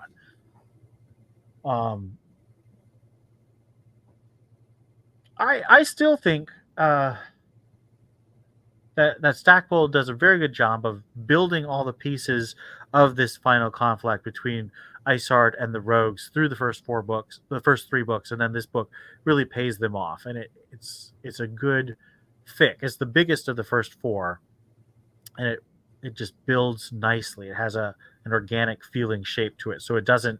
There's some books I read, and it gets to the end, I'm like, oh, whoa, that went really fast. Whereas this one, it feels like it builds, like the tension, the back and forth, the way that, they hit the Bacta, and then Isard does something, and they do something in response, and it just builds, and it feels like each action is correspondingly more intense. So I like that shape. I think it's very well crafted in that sense.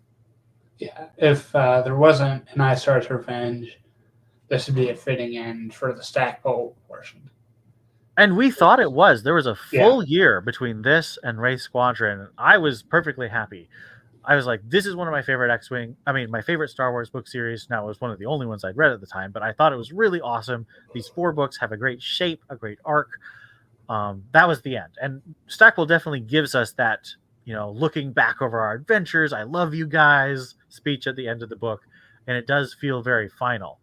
But then when I found out there was new ones, I was very excited. So I'm not like sad that they made more. Yeah, and the new ones directly reference part. Yeah, Wraith Squadron has the ships painted in these colors, like that illustration shows. Like, there's this direct connection between Bacta War and Wraith Squadron and how it moves into it. So it's really nicely handled. Wedge is justifying his idea of a command pilot squadron by pointing out what we did to liberate Thifera. Exactly. We have a nice bit of both character and like craft, where you have Corrin at the beginning of the book having to provide targeting data for the other rogues, and he's very angry about that in that first book.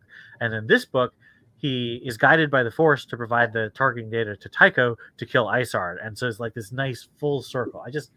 That's a really cool little craft moment for Stackpole to build that arc all the way through the books.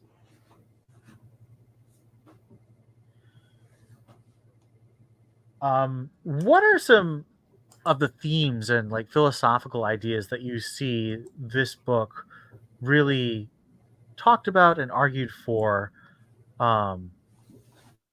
by Stackpole? Like, what are the bigger ideas that you think X-Wing has to offer? I mean, I think the ones you have in the show notes work well. It shows kind of freedom and war as a theme. Well, they're military science fiction for sure. Yeah. The political side of it definitely comes in these last two, Kratos and Bacta War. I think it's really instructive that a lot of military science fiction, going all the way back to like Starship Troopers, one of the iconic books that sort of kicked off a lot of people's idea of military science fiction. One of my favorites, Ender's Game. A lot of these, and Forever War by Joe Haldeman. A lot of these books have a really dystopian view of military science fiction. They're these huge armies that are constructed on top of very tyrannical governments that just have a lot of propaganda and a lot of human rights questionable choices. I'm not one of the people who think that Heinlein was advocating for fascism in his Starship Troopers, but it's definitely an emergency situation that I don't think you'd really want in a peacetime society. But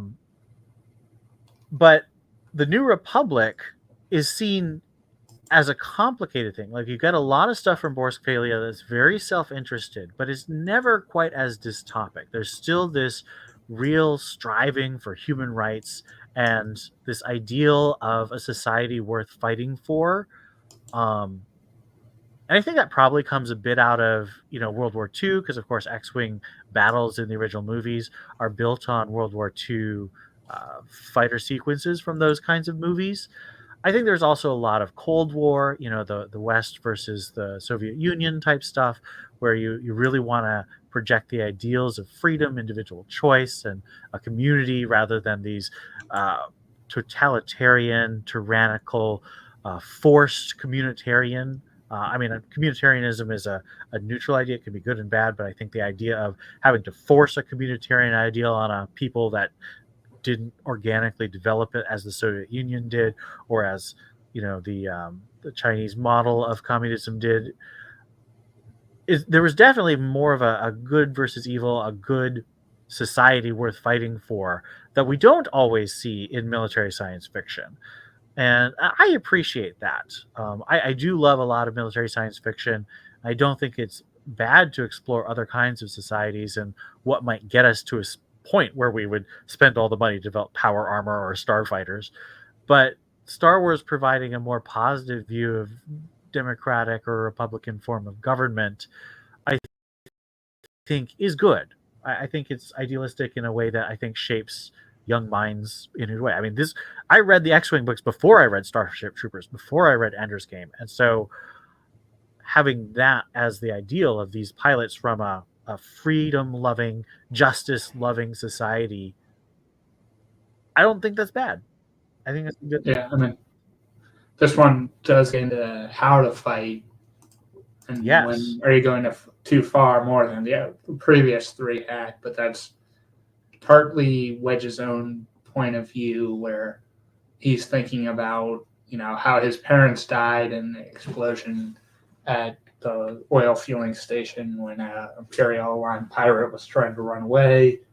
Call back to Phantom Affair. Best comic arc, in my opinion. So good. Wanting to set up a fund for people who were affected by their raid on a quasi-military target versus It's really an economic target. They're Yeah. not producing weapons directly, so it's definitely in that gray area. but that's juxtaposed against the Hellenid attack that Yes. Isar's forces had. And No then you compunction have, out, just slaughtering civilians. then you have Ayala and Elskol's discussions. Mm-hmm. And I like the. What do you think? We didn't talk about this. What do you think about Ayala's plan to just drop Voru off without trial because he would just blackmail people into letting him go? So she's just like, "We're just going to put you in prison. You're not going to have a trial." Well, I mean, the New Republic did spring him from prison, so they sprang him from prison. Then they made him the chief of police in the Undercity, which was a terrible idea. So I think that she has a point. I think that to deal with Voru, you really do either have to kill him or you have to put him in jail without a chance of getting out. Right. But it is a little questionable. Better than murdering him, but questionable. Because there's a scene, which we didn't fully explain, but if you've read it, you know, where Ayala basically tricks Voru and Elskol into thinking Elskol is going to shoot and kill him. And it's kind of like, so she switches Elskol's blaster to stun without either one of them knowing, and then basically says, Elskol, go ahead and shoot him. So Voru, gets stunned, and when Elskol's all confused of like, I didn't put my blaster on stun. Ayala's explanation is, if you shot and killed him, he wins because you're no more better than he is. Except, I don't think Voru's really going to revel in winning when he's dead. And I doubt it would have been the first time Elskol shot captured Imperial either, given how she's been represented. So I'm not sure Ayala's own logic there holds up, but the fact that they do drop Voru off on Kessel and leave him there does set up one of my favorite fan-written stories. So it's beneficial that way. Yeah, I would say, again, it's maybe a little too unpreachy. Like, Stackpole is definitely letting both sides come out, and both sides have a fair articulation and really digging into why Elskol versus Ayala have these ideals. I kind of want him to come out a bit more firmly on Ayala's side, but it's a messy situation when you're at war. So I appreciate that he's not like, you can always have clean hands. No, you can't. There's also a bit where Elskol wants to kick off their ground operation that's going to be occurring simultaneous to the rogues arriving over Thyfera by sending a speeder with explosives into the compound Isar is at, which they're convinced would work and would successfully kill Isar.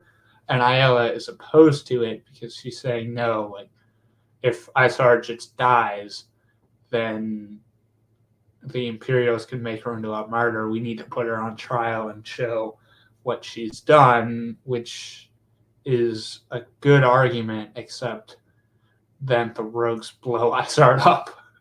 Well, to be fair, they blow her up in a flying. shuttle fleeing a military operation. They're not blowing up a civilian building. So I think there is a difference. Yeah, it's just that her whole point of we need to put Isar on trial falls flat because it's not. Isar ends up getting killed. It's not perhaps the best argument structurally in terms of the story, but I appreciate that it's there.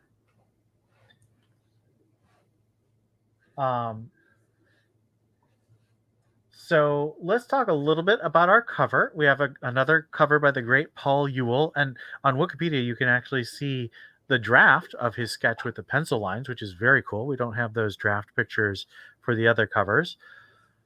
It's a picture of a Star Destroyer, just a regular Imperial 2 class Star Destroyer, with a massive explosion, taking out basically half of it, with an A-wing blowing up a TIE interceptor and several X-wings, and then there's 3 Star Destroyers in the background, and also 4 Mon Calamari cruisers. So this is not quite what happens in the book, but it definitely feels like something that could have happened when the Virulence attacks and the Freedom's been really bombarded by the Lusankya. And I can give some understanding to them not including every detail, like, Lusankya being the one getting hit hard for the sake of not giving away what's going to happen.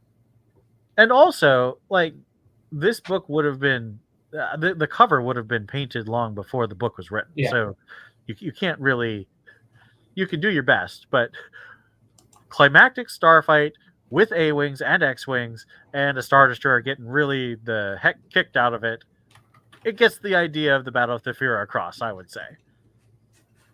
Yeah, for the Essential Legends collection, the cover just has a TIE fighter pilot, presumably, Arisi, in purple. And the TIE fighter pilot has a big Imperial crest imposed over the side of their head and a bunch of silhouetted white TIE fighters. And this is nice because it bookends with Rogue Squadron, which has Wedge face the other way. So, they kind of look at each other, or depending on how you have it, they could be looking up opposite each other, but it's like the opposed sides. And that's a cool symmetry, artistic symmetry of the covers when you line them up that I like.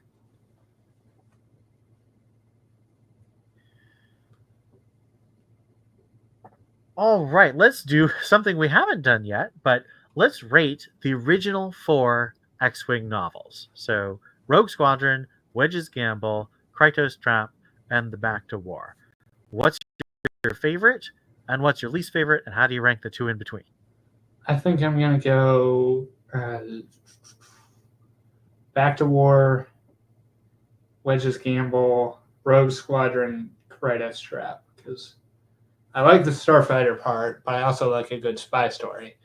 And Wedge's Gamble kind of delivers that. Krytos Trap, not saying it's bad, but like I mentioned on the pod there, it just, something has to be last.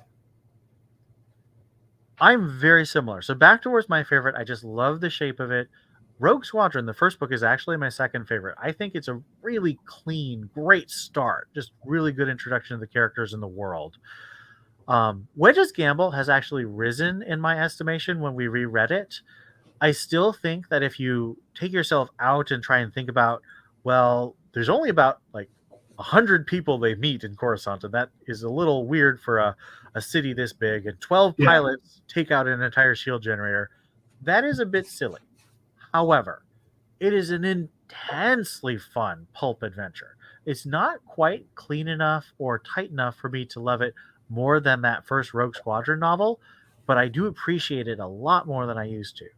And last, of course, is going to be Krytos Trap. I think that it's an extremely ambitious novel, but I think that Stackpole didn't give himself quite enough room to flesh out everything he needed to I think, bring it to that next level that I think that the first Rogue Squadron and Bacta War are on. I think those books really are a cut above. So it's Bacta War favorite, Krytos least favorite, and then Rogue Squadron and Wedge's Gamble in that order.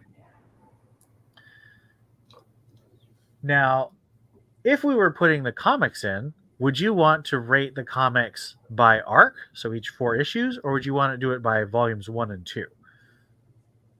Well, I just associate 2 with the Rise of Isard mainline arc, which flows together a lot more smoothly than kind of jumping from Rebel Opposition to Battleground Phantom Affair, then Battleground Tatooine. Those are more kind of separate stories.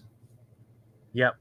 It's a little tricky because Phantom Affair is my favorite of the individual arcs, even above any of the Rise of Isard arcs. But as an arc, Rise of Isard is definitely much more cohesive, does have more consistent art overall. So it's tricky. I'd probably put Rise of Isard above Wedge's Gamble, I'd put Phantom Affair actually just beneath Bacta War and above the first Rogue Squadron, but I put the rest of them probably below Wedge's Scandal and above Krytos Trap.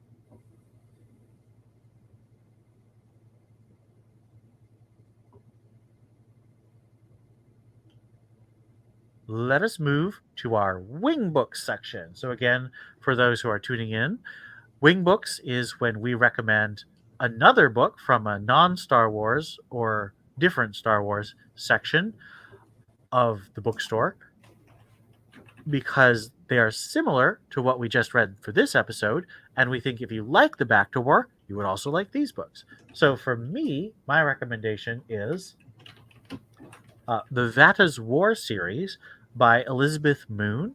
It's a 5-book series about a young cadet who's kicked out of the Naval Academy unjustly, and she gets wrapped up in her family's trading business, sort of like Mirex, and then she gets wrapped up in a big pirates and military conspiracy and end up in open war. And what's kind of cool Star Wars connection, is all of the covers for this series are by Dave Seeley, who did the wonderful covers for Rebel Dream and Rebel Stand in the New Jedi Order. So really like both the economic and the political and the military aspects of the Bacta War series that I think do really connect to what we see here in Bacta War. Yeah, and I would make mine, even with the Star Wars theme. I know you didn't like everything about this series, to put it mildly, but Andor has a lot of overlapping stuff, like the insurgency element. You're stealing from the Empire. You've got the ethics of how far to go and it makes people suffer due to your actions. For a non-Star Wars one that I didn't have written down in the notes, a bit of a spoiler, but the new Caprica arc in Battlestar Galactica Season 3, first few episodes of that, also has some of those same themes. Yeah, for sure. And I would say Andor also has some good stuff in fleshing out the Empire in a non-stupid way. So you have characters who are kind of similar to Sarah Yonka and 8 Convarian, I would say. Like the ISB lady and her boss are much smarter, like 8 Convarian and Fleary Vor. And you have kind of home defense groups the Imperials look down on. Yep. Oh, yeah, and the Corpos versus the THDC. Yeah, definitely a nice parallel there. Yeah, for New Caprica, that's got kind of the group on the ground planning their insurgency in coordination with the starfighter and capital ships coming in overhead and launching an attack type of thing. So it mainly compares to like the ending and the IL and L score discussions, but yeah, for sure. Definitely. So, sorry, go ahead. I was just saying it's definitely some of the best episodes. Yeah. So next month we will be wrapping up another X-Wing arc with Solo Command, Book 3 of the Wraith Squadron trilogy. And we're doing it in November to celebrate the release of the audiobook by the great Marc Thompson. I will hopefully have met Marc Thompson by the time we record and told him that I think his audiobooks are great. I appreciate all of you guys for listening. Until next time, this is Wedge. And this is Wraith. And keep your books locked in reading position.